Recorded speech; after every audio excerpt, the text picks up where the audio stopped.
নমস্কার। গল্পসঙ্গীত গল্পের আসরে সকল শ্রোতাবন্ধুকে স্বাগত জানাই। গল্পসঙ্গীত আজকের নিবেদন নরেন্দ্রনাথ মিত্রের লেখা গল্প বিবাহ বার্ষিকী।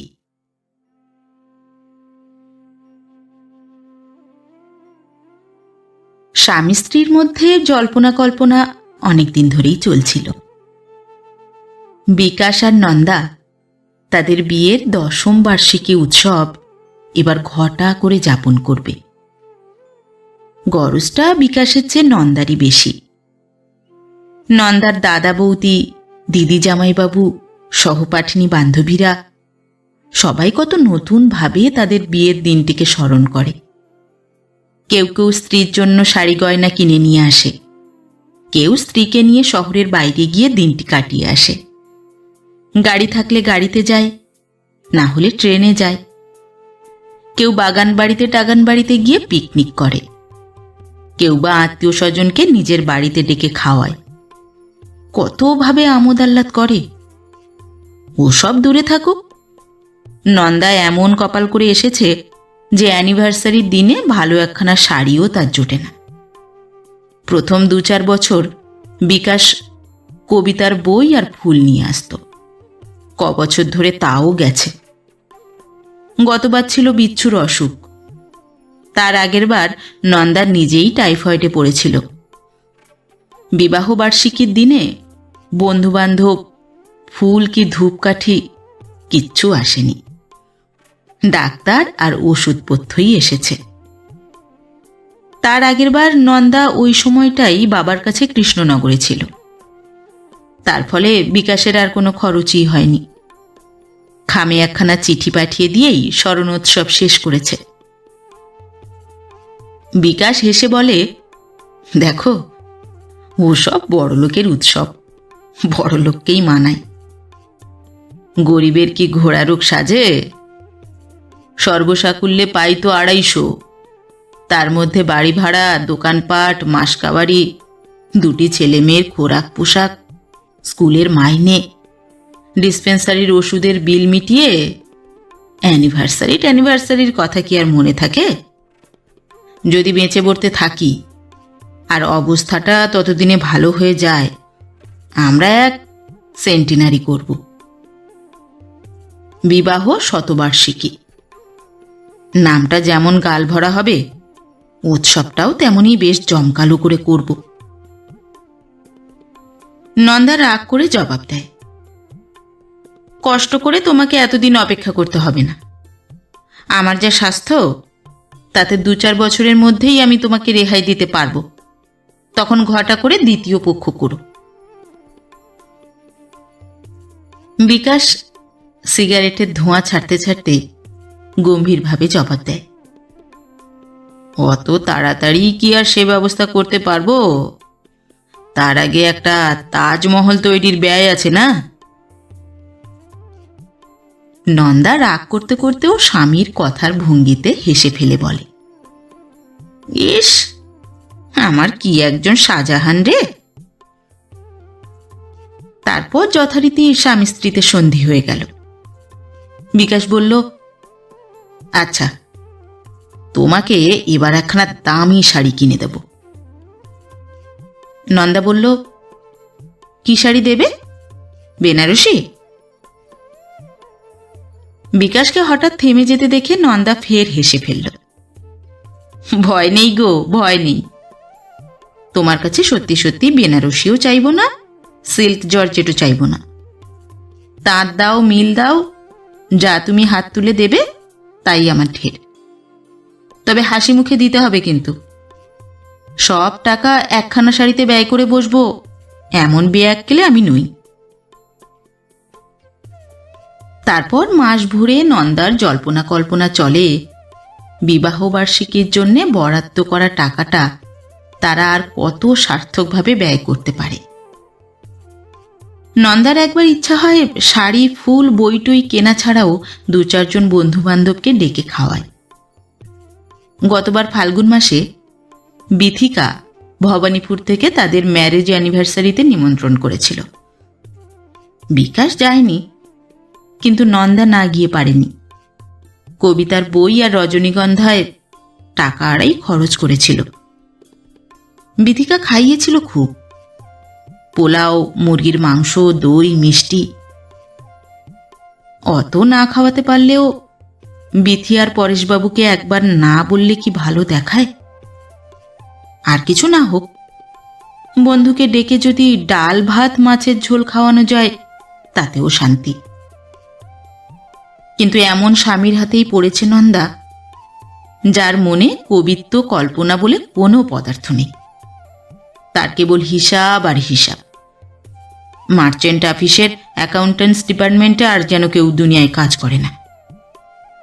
তারা কি সবাই হিসেবের খাতাটা মনের মধ্যে গেঁথে নিয়ে আসে? প্রীতিভোজের প্রস্তাবে বিকাশ বলে, খেতে বললে শুধু তো আর পরেশবাবু আর তার স্ত্রীকে বললেই চলে না, আরো 2-4 জনকে বলতে হয়। সে এক বিয়ের খরচ। তোমার বাবা কি দ্বিতীয়বার সে খরচ বইতে রাজি হবেন? নন্দা রাগ করে বলে, দায় পড়েছে আমার বাবার, দরকার নেই তোমার কিচ্ছু করে। ফের যদি আমি এসব নিয়ে তোমার সঙ্গে কথা বলি তাহলে আমার ফিরিয়ে নাম রেখো। কিন্তু নতুন নামে ডাকবার সুযোগ স্বামীকে নিজেই করে দেয় নন্দা। পরদিনই আবার নতুন প্ল্যান করে। ছেলে মেয়েকে ঘুম পাড়িয়ে স্বামীর মশারির মধ্যে এসে বসে। আচ্ছা যাক, দরকার নেই এবার আর কাউকে বলে। আসছে বছর বলবো। এবার আমরা দুজনে ফটো তুলব, সিনেমা দেখব। সকালবেলাটা বিচ্ছু আর বিবলুকে কোনো জায়গা থেকে বেরিয়ে আনবো। তারপর দোতলার মাসিমার কাছে ওদের রেখে আমরা কোথাও বেরিয়ে পড়ব। দুজনে একসঙ্গে ঘুরে ঘুরে ফুল কিনব। কি বলো? বিকাশ বলে, আচ্ছা। নন্দা বলে, তারপর রাত্রে ফিরে এসে কি করব বলো দেখি? বিকাশ বলে, খাওয়া দাওয়াটা সেদিন বেশ ভালো হবে আশা করি। ভুরি ভোজের পর সহজেই ঘুম পাবে। 10টা বাজতে না বাজতে এই দুজনেরই নাক ডাকতে থাকবে। বিয়ের দিন একটা সানাই বেজেছিল, অ্যানিভার্সারির দিন 2টো সানাই বাজবে। নন্দা বলে, দেখো, ফের যদি ওসব কথা বলো আমি তোমার মুখ দেখব না। সেদিন রাত জেগে জেগে আমরা আমাদের সেই পুরনো চিঠিগুলি পড়ব। তখন কি সুন্দর সুন্দর চিঠি না তুমি লিখতে। বারবার পড়লেও তা যেন আর ফুরোতে চাইতো না। মাঝে মাঝে আবার কবিতা থাকতো, কিছু রবীন্দ্রনাথের, কিছু নিজের। তখনকার দিনের তোমার অনেক চিঠি আমি যত্ন করে তুলে রেখেছি। আমার লেখা জবাবগুলির একটাও তোমার বাক্স ও সুটকেসে কোথাও খুঁজে পাইনি। আমার চিঠি তুমি রাখবে কেন? আমি তো আর ভালো লিখতে পারি না।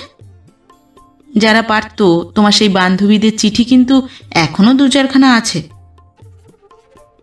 বিকাশ বলে, কি যে বলো, আমার বান্ধবী টান্ধবী কেউ নেই। গৃহিণী বলতেও তুমি, সচিব বলতেও তুমি, সখী বলতেও তুমি। কথাটা একেবারে অসত্য নয়। ছেলে মেয়ে হয়ে যাওয়ার পর স্ত্রী জাতির অন্য কারো মুখ দেখা একেবারে বন্ধ না করলেও মন দেওয়া নেওয়ার পালা পুরোপুরি শেষ করে ফেলেছে বিকাশ।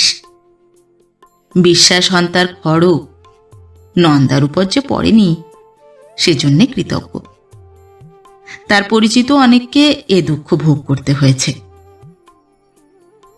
বাদ প্রতিবাদের মধ্যে না গিয়ে নন্দা বলে, আমরা তাহলে রাত জেগে চিঠিগুলি পড়ব। কি বলো? বিকাশ আর আপত্তি করে না।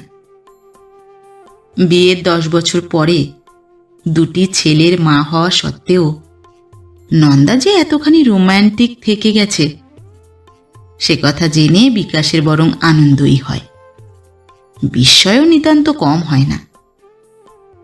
মনের এতখানি সজীবতা ও রাখতে পারল কি করে? নিশ্চয়ই সচ্ছল অবস্থার বান্ধবীদের কাছে সব গল্প শুনেছে। কি শৌখিন সমাজ নিয়ে লেখা নোবেল টোবেল পড়ে হাতের কাছে অন্য কোনো পুরুষকে না পেয়ে বিবাহবার্ষিকী উপলক্ষে স্বামীর সঙ্গেই আর একবার প্রেমে পড়বার কি পরি ভাব করবার স্বাদ হয়েছে নন্দার। যাই হোক, এ স্বাদ এবার আর বিকাশ অপূর্ণ রাখবে না। পরিকল্পনা যে মঞ্জুর তা নন্দাকে সে জানিয়ে দিল। ভোরবেলার চায়ের আসরেও এসব আলাপ আলোচনা হয়। 16ই জ্যৈষ্ঠের আর বেশি দেরি নেই, আগে থেকেই তৈরি হতে হবে। নন্দা স্বামীকে অনুরোধ করে লাইফ ইন্স্যুরেন্সের কোয়ার্টারলি প্রিমিয়ামটা যেন এই মাসে না দেয় বিকাশ। সামনের মাসে না হয় কিছু ফাইন দিয়েই তা দেওয়া যাবে। বিকাশ বলে, আচ্ছা আচ্ছা, সেজন্য তোমাকে ভাবতে হবে না, 16ই জ্যৈষ্ঠের অনুষ্ঠান ঠিক মতোই হবে।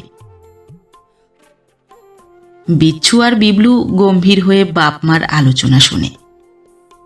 8 বছরের ছেলে বিচ্ছু বলে, মা, 16ই জ্যৈষ্ঠ কার জন্মদিন, তোমার?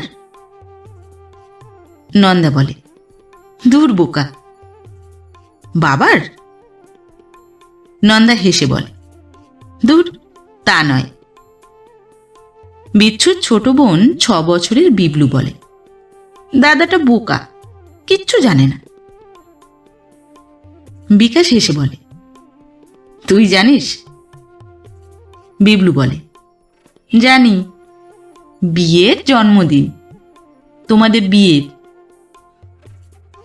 বিকাশ হেসে উঠে স্ত্রীকে বলে, দেখেছ নন্দা, তোমার মেয়ে এখনই কিরকম শিয়ানা হয়েছে দেখেছ? ওকে যদি 8 বছরে গৌরীদান করতে না পারি, 9ম বছর থেকে পাড়ার ছোকরাদেরও মাথা খেতে শুরু করবে, তোমাকে বলে রাখলাম। কলের কাছে কাজ করে নন্দার ঠিকে ঝি সুখলতা। বয়স 35-36, হাতে শাখা, সিঁথিতে সিঁদুর। কপালে সীমন্ত পর্যন্ত ঘোমটা টানা থাকলেও সে কর্তা গিন্নি দুজনের সঙ্গেই কথা বলে, হাসি তামাশায় যোগ দেয়। বিকাশ আর নন্দা দুজনেই ওকে প্রশ্রয় দিয়েছে। কাজ করতে এসে সুখলতা চা খায়, 2-4টে সুখ দুঃখের কথার বিনিময়ও যে না হয় তা নয়। সুখলতা বাসন মাজে, বাটনা বাটে, কয়লা ভাঙে, উনুনে আঁচ দিয়ে দেয়। মাসে 8 টাকা করে নেয়। বাইরের কাজ করলেও বিকাশ আর নন্দার ঘরের খবর সে রাখে। কত টাকা মাইনের চাকরি করে বিকাশ, ক টাকার কাঁচা বাজার করে, স্বামী স্ত্রীর মধ্যে কোন দিন কোনো ব্যাপার নিয়ে মনোমালিন্য হয় তা পর্যন্ত সে আন্দাজ করে। বিকাশের কথা শুনে সেদিন বাসন মাজতে মাজতে সুখলতা বলল, 16ই জ্যৈষ্ঠ খুব ভালো দিন না দাদাবাবু? বিকাশ বলল, কেন বলো তো? ভালো দিন নিশ্চয়ই, ক্যালেন্ডারের লাল তারিখ না হলে কি হবে, আমাদের পক্ষে রাঙা শুক্রবার। সুখলতা বিকাশের কথার ব্যঞ্জনা সবখানি বুঝতে না পারলেও হাসল। আমাদের বস্তির চক্রবর্তী মশাইও তাই বললেন, 3টে লগ্ন আছে ওই দিন, তারার বিয়ে ওই দিনই ঠিক করে ফেললাম বৌদি। তারা সুখলতার বড় মেয়ে, 15-16 বছর বয়স হয়েছে। মাথায় এক গোছ কোঁকড়ানো চুল, রংটা ফর্সা, মুখখানা একটি পানের মতো। কথাবার্তা তত বলে না, কিন্তু ভাবভঙ্গি দেখলে বোঝা যায় মার মতোই বুদ্ধিশুদ্ধি রাখে। এর আগে তারাকে মাঝে মাঝে সঙ্গে নিয়ে এসেছে সুখলতা। মেয়েকে দিয়ে নন্দার পান সাজিয়েছে, কি ময়দা মাখতে বসিয়েছে। তার বদলে চেয়েছে পুরনো শাড়ি ব্লাউজ। সময় সময় না চাইতেও দিয়েছে নন্দা। আহা বেচারা, না দিলে পাবে কোথায়? নন্দা সুখলতার কথার জবাবে বলল, একেবারে 16ই জ্যৈষ্ঠই ঠিক করে ফেললে?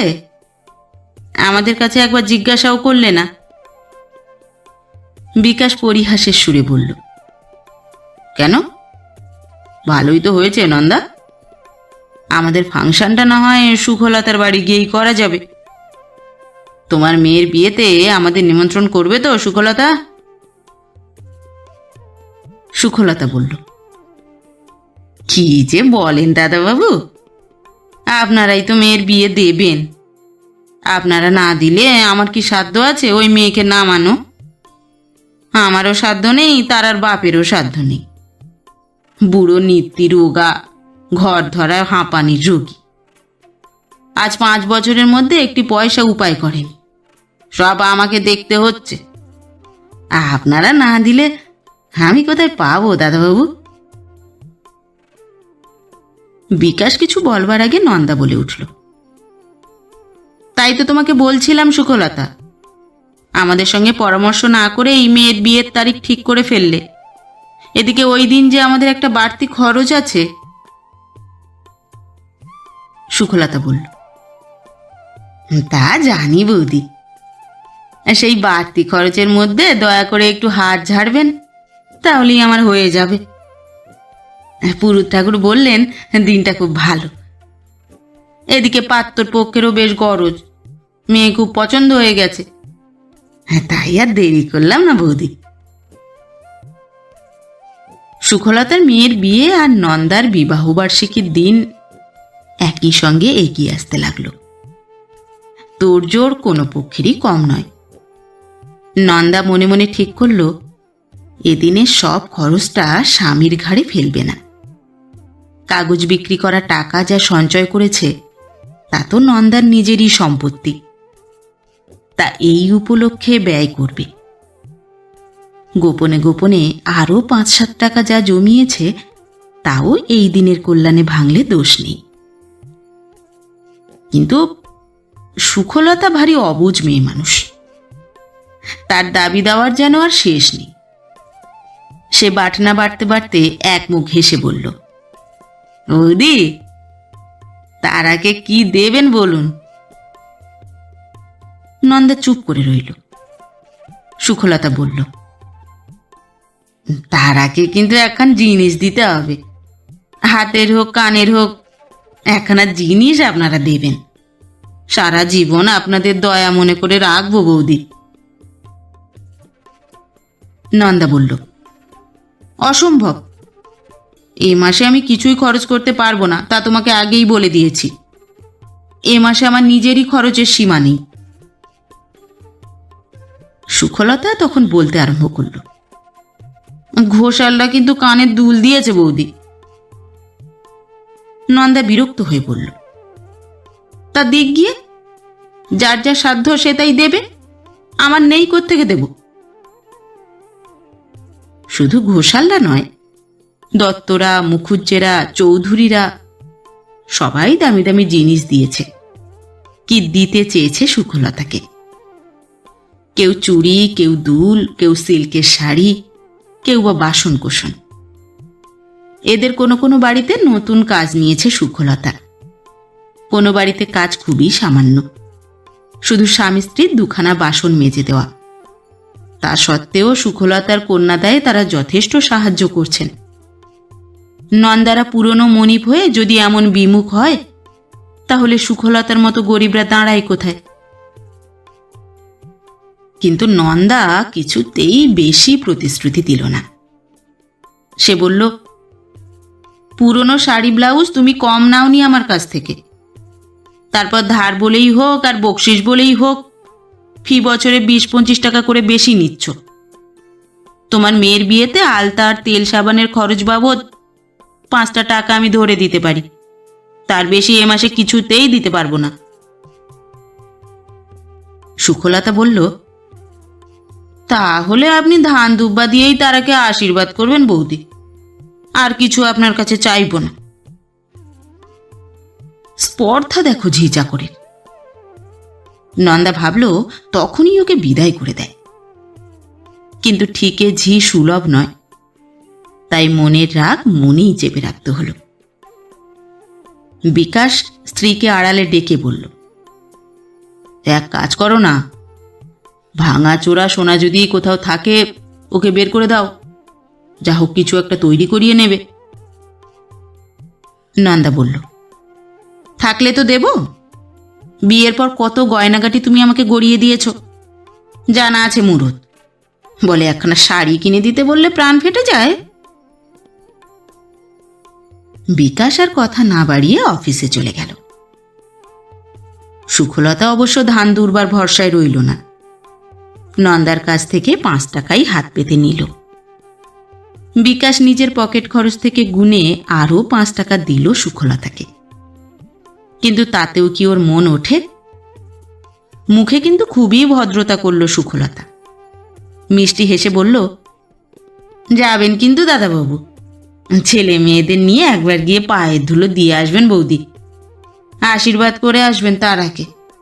দেশে থাকলে আরো কত আমোদ আহ্লাদ ব্যয়ভূষণ করে বিয়ে দিতাম বৌদি, কিন্তু সে কপাল তো ওর নয়। নন্দা বলল, যাক গিয়ে, জামাইটা তো ভালোই পেয়েছ। সুখলতা বলল, হ্যাঁ বৌদি, আপনাদের আশীর্বাদে ছেলেটি ভালো। বেলেঘাটায় নিজেরই সেলুন আছে, 2-3 জন লোক তাতে খাটে। ভালো অবস্থা। মেয়েটাকে দেখে শুনে পছন্দ করেছে তাই, নইলে ও সম্বন্ধ কি আমরা করতে পারি? নন্দা ভাবল বিয়ের দিন একবার গিয়ে আশীর্বাদ করে আসবে। অত করে বলছে যখন। পাড়ার মধ্যেই ওদের বস্তি। তাদের সিমলাই পাড়া লেন থেকে মাত্র মিনিট কয়েকের পথ। তবু যাই যাই করে যাওয়া হলো না। সময়ই করে উঠতে পারল না নন্দা। সকাল থেকেই কাজ। কাল রাত্রে গিয়ে দোতলার মাসিমা মেসোমশাইকে খেতে বলে এসেছে। এই প্রৌঢ় দম্পতি তাদের দেখাশুনো করেন, খোঁজ খবর নেন। ছেলে মেয়ে দুটিকে ওদের কাছে রেখে নন্দা কোনোদিন মার্কেটিংয়ে যায়, কোনোদিন বা সিনেমায়। পুরনো বান্ধবীদের সঙ্গেও দেখা সাক্ষাতের ইচ্ছে হয় কোনো কোনো সময়। কোনো একটা উপলক্ষে ওদের না বললে কি চলে? আর 2 জন বাইরের লোককে খেতে বললেই তার জন্য আলাদা বাজার করতে হয়। রান্নাবান্নার একটু বিশেষ ব্যবস্থা না করলে ভালো দেখায় না। ওদের আবার বেলায় খাওয়ার অভ্যাস। সব কাজ সারতে সারতে 2-2:30 বেজে গেল। এদিকে বিচ্ছু আর বিবলু ভারী দুষ্টু হয়েছে। তারা বলে বেড়াচ্ছে, জানিস আজ আমাদের বাবা মার বিয়ে। মাসিমা বলছেন, তাই নাকি বিচ্ছু? সম্প্রদান করবে তুমি বুঝি? তুমি তোমার মায়ের বাবা না বাবার বাবা? বিচ্ছু কম চালাক নয়। সে সঙ্গে সঙ্গে জবাব দিচ্ছে, আমি মারও বাবা, বাবারও বাবা। আমাকে মাও বাবা বলে, বাবাও বাবা বলে। কি দুষ্টুই হয়েছে ছেলে। বেলা গেলেও এইটুকু ভেবে নন্দা তৃপ্তি যে এমন দিনে অন্তত একটি সুখী দম্পতিকে এই উপলক্ষে আপ্যায়ন করে আজ তাঁদের আশীর্বাদ নিতে পেরেছে। বাপ মা দূরে থাকেন, তাঁদের তো বলতে পারল না, কিন্তু তাঁদের বয়সী 2 জনকে বলল। অনেক বলা কওয়ার পর বিকাশ সত্যিই সেদিন অফিস থেকে ছুটি নিয়েছে। বাজার করেছে, ছেলে দুটিকে নিয়ে প্রতিবেশীদের বাড়ি থেকে বেরিয়ে এসেছে। ওদের টফি আর চকোলেট কিনে দিয়েছে। সবই নন্দার বুদ্ধি, তারই পরামর্শ। বিকেলে বাপ মাকে একসঙ্গে বেরোতে দেখে ওদের যাতে হিংসে না হয়, সেই জন্যেই এই ব্যবস্থা। তবু গোলমাল যেটুকু হবার তা হলই। নন্দাকে সেজেগুজে বিকাশের সঙ্গে বেরোতে দেখে বিচ্ছু আর বিবলু 2 জনেই বায়না ধরল তারাও যাবে। বিকাশ পরিহাস করে বলল, ক্ষতি কি, ওরা বরযাত্রী হিসেবে আসুক না সঙ্গে। নন্দা বলল, তোমার কেবল ঠাট্টা, ব্যাপারটাকে তুমি মোটেই সিরিয়াসলি নিচ্ছ না। ভুলিয়ে টুলিয়ে বিচ্ছু ও বিবলুকে মাসিমার কাছেই গছিয়ে রেখে গেল নন্দা। আজ তার ওদের নিয়ে বেরোবার মোটেই ইচ্ছা নেই। আজ কয়েক ঘন্টার জন্যে সে শুধু প্রিয়া, জননীও নয়, গৃহিণীও নয়। কিন্তু বেশি দূর বেড়ানো হলো না। মোল্লার দৌড় মসজিদ পর্যন্ত, বিকাশের দৌড় শ্যামবাজার। নড়তে চড়তে তার ভালো লাগে না। ছুটির দিনে আয়েশ করে শুয়ে বসে ঘুমিয়েই সে তৃপ্তি পায়। আলস্যের চেয়ে সংসারে বড় উপভোগ্য তার কাছে যেন আর কিছু নেই।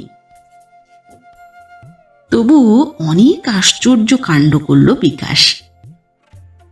রেস্টুরেন্টের পর্দা ঢাকা কেবিনে বসে স্ত্রীকে নিয়ে চা আর ফাউল কাটলেট খেল। ছোট একটা স্টুডিওতে ঢুকে যুগল ফটো তুলল, যাতে বিকাশের চিরদিনের আপত্তি। নাইট শোয়ে সিনেমার টিকিট কিনল 2খানা। কাপড়ের দোকানে ঢুকে 35 টাকা দামের সিল্কের শাড়ি কিনে বসল। অবাক কাণ্ড। নন্দা লজ্জিত হয়ে বলল, এ কি করলে বলো তো? শাড়ির জন্য 18 টাকার বেশি বরাদ্দ ছিল না। বিকাশ বলল, বরাদ্দ কথাটা বড় বেশি গদ্য ঘেঁষা, আধুনিক কবিতাতেও ওর ব্যবহার নেই। শাড়িটা তোমার পছন্দ হয়েছে কিনা তাই বলো। পার জমিন। নন্দা খুশি হয়ে বলল, দুই চমৎকার, আমার পছন্দের চেয়ে ঢের বেশি ভালো। কিন্তু খরচে কুলোবে কি করে? এত টাকা পেলেই বা কোথায়? বিকাশ বলল, সেজন্যে ভেবো না, কারোর তবিল তসরুপ করিনি, সে সম্বন্ধে নিশ্চিন্ত থাকতে পারো।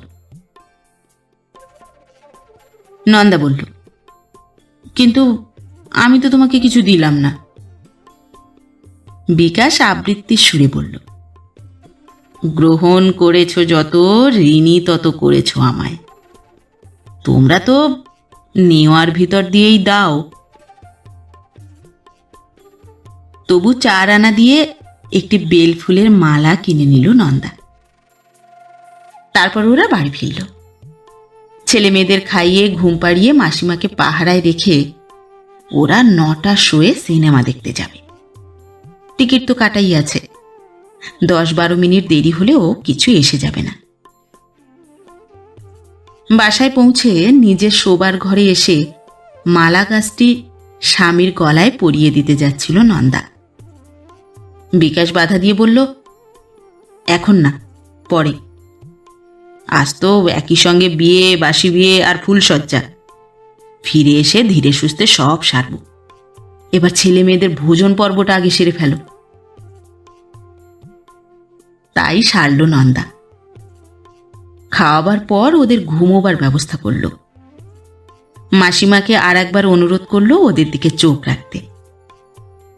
তারপর সিনেমায় যাওয়ার জন্য নতুন শাড়িটি পরতে যাচ্ছে, দরজার কড়া নড়ে উঠল।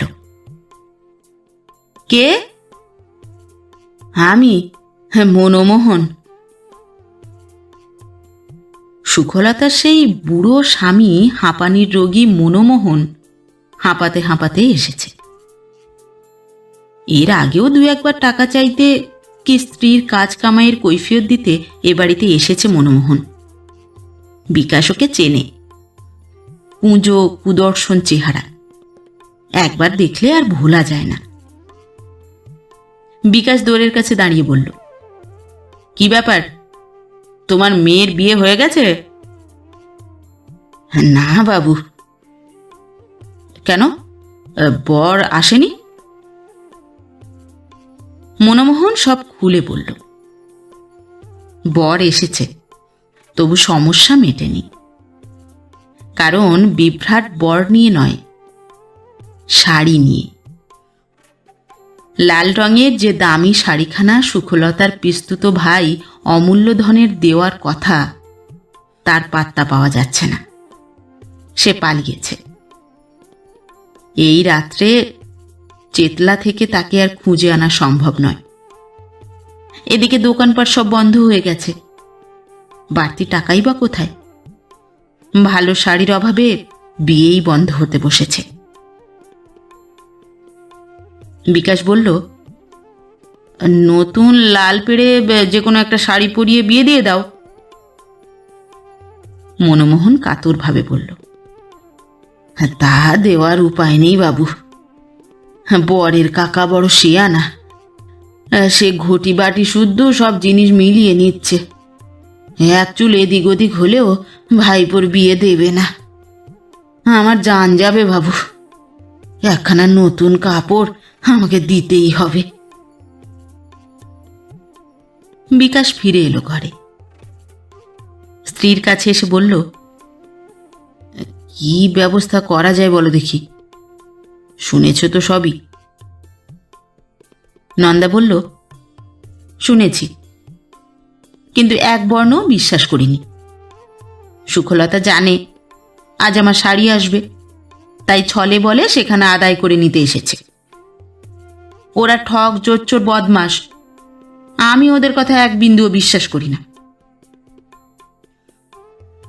বিকাশ স্থির দৃষ্টিতে তাকিয়ে বলল, ছি নন্দা, মানুষকে অত ছোট ভেবো না, তাতে নিজেই ছোট হয়ে যাবে। শাড়ির অভাবে একটি গরিবের মেয়ের বিয়ে হচ্ছে না, আর তুমি বুড়ো বয়সে জমকালো শাড়ি পরে সোহাগ করছো আর ওদের গালাগাল দিচ্ছ।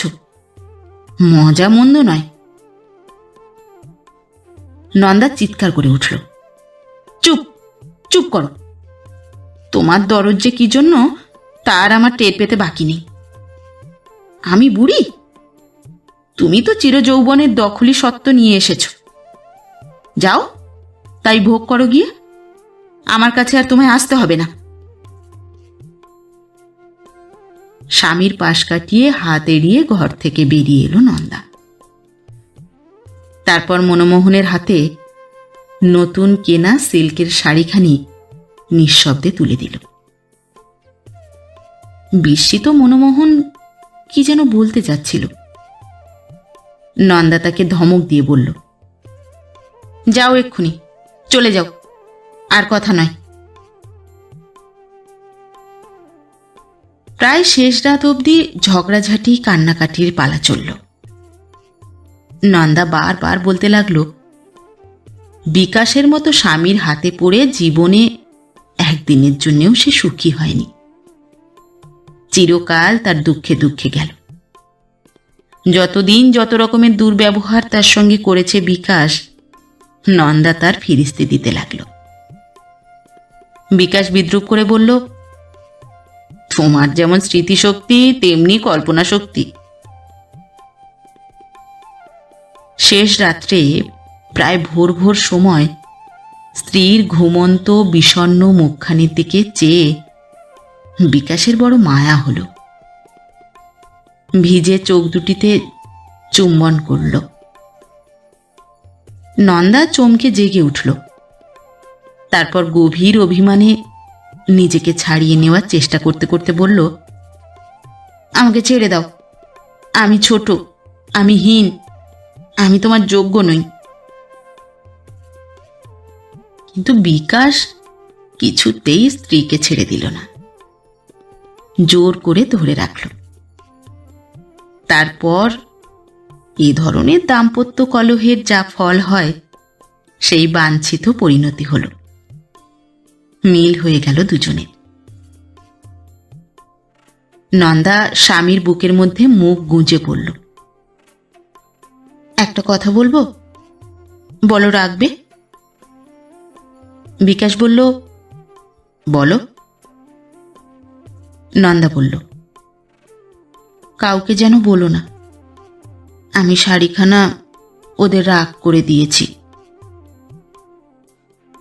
বিকাশ স্ত্রীকে আরো টেনে নিয়ে অতি অনায়াসে একটি মধুর মিথ্যা উচ্চারণ করল। বাহ, রাগ করে দিতে যাবে কেন? তুমি ইচ্ছা করে দিয়েছ, না হলে কি আর দিতে?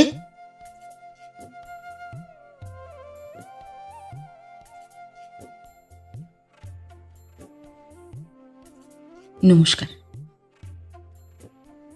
নতুন একটি গল্প নিয়ে খুব শিগগির ফিরে আসছি। ততক্ষণ সবাই ভালো থাকবেন, সুস্থ থাকবেন। গল্প পাঠ কেমন লাগলো অবশ্যই কমেন্ট করে জানাবেন, এবং ভিন্ন ভিন্ন স্বাদের অডিও স্টোরি শোনার জন্য অবশ্যই চ্যানেলটি সাবস্ক্রাইব করবেন। ধন্যবাদ।